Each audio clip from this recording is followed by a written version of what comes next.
Welcome to Luca and Miguel. Enjoy the video. In this video, I will show how to make a delicious tea Kadai cake. First, let's gather our essential ingredients. You'll need 2 cups of all-purpose flour, 1 cup of granulated sugar, and half a cup of unsalted butter. Don't forget 2 large eggs, half a cup of milk, and 1 teaspoon of baking powder. We'll also use half a teaspoon of baking soda and a 1/4 teaspoon of fragrant cardamom powder to give it that classic taste. Having everything ready makes the process smooth and enjoyable.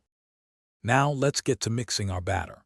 In a large bowl, cream together the softened butter and granulated sugar until the mixture is light and fluffy. Next, beat in the eggs one at a time, making sure each is fully incorporated before adding the next. In a separate bowl, sift your flour, baking powder, baking soda, and cardamom powder. Gradually add these dry ingredients to the wet mixture, alternating with the milk until just combined. Be careful not to overmix. It's time to bake our wonderful cake. First, preheat your oven to 350 degrees Fahrenheit, which is 175 degrees Celsius.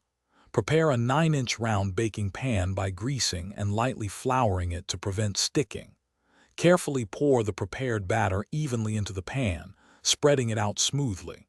Bake the cake for about 30 to 35 minutes. You'll know it's done when a toothpick inserted into the center comes out clean, and the top is beautifully golden brown.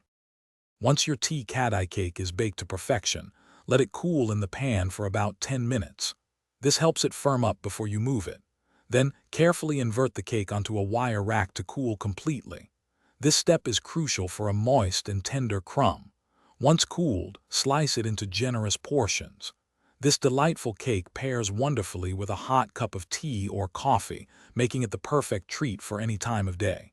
Enjoy your homemade creation. Thanks for watching and please subscribe. It's the best investment you'll ever make.